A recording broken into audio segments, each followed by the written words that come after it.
Hi, and welcome to the Best Buy vlog. My name is Ray, and in this video, I'll be reviewing the Fujifilm Instax Mini 40.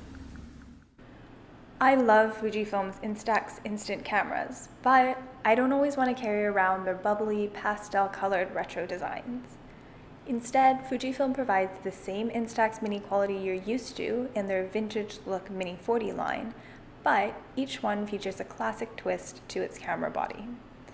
These have bright silver details and a lovely pebbled vegan leather finish. What I've reviewed here is the Fujifilm Instax Mini 40 instant camera with instant film kit, which sets it apart from other Instax Mini models.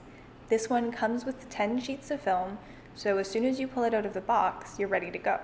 I think that makes it perfect for gifting, whether for someone else or for yourself, because it means that you just kind of pop open the box and you can start snapping shots.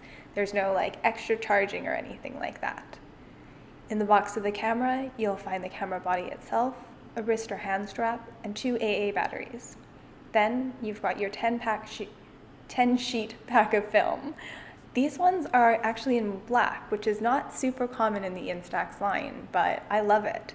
Instead of that classic glossy white frame, you have a really beautiful matte black that I think makes the analog creaminess of Fujifilm photos pop even better.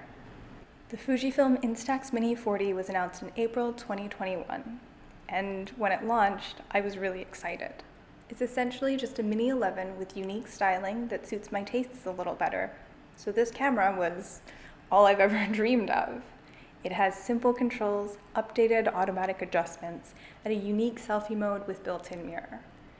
The Mini 40 has a retractable lens in order to enter and exit that selfie mode. So when you turn the camera on, the front lens is flush, and that's your standard mode. It focuses at 0.6 meters and beyond, giving you an infinite focus range to create really engaging, wonderful images. Then, all you need to do to switch into selfie mode is pop out that front extension of the lens. It's like maybe half a centimeter deep. It's really small, but it elongates the lens and gives you a selfie focus range from 0.3 to 0.5 meters. It also tells the camera to expose things a little differently.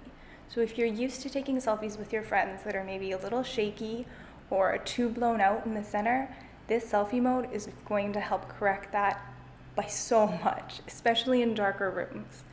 I saw less of a pronounced effect or change in a really bright room, which is what I filmed this in, right before Edmonton had a giant elongated heat wave. But in the dark, for instance, if you're having dinner with friends or if you're at a music concert or something like that, the updated selfie mode makes an incredible difference. It just creates these wonderful, creamy images, almost like you got someone else to take the picture for you. Each sheet of Fujifilm Instax film takes about 90 seconds to develop, and the recycle time for the camera is about 6.5 seconds, or less with brand new batteries. No matter how many cameras or instant cameras I try, the Instax Mini line always feels special to me. I love that beautiful analog effect that you get with the way that they process photos and that punchy, impactful contrast in every frame. I thought that the Instax Mini 40 was a joy to use, with sleek, chic lines and responsive buttons. For more on this camera, make sure to check out my full review at the Best Buy blog. Thanks for watching.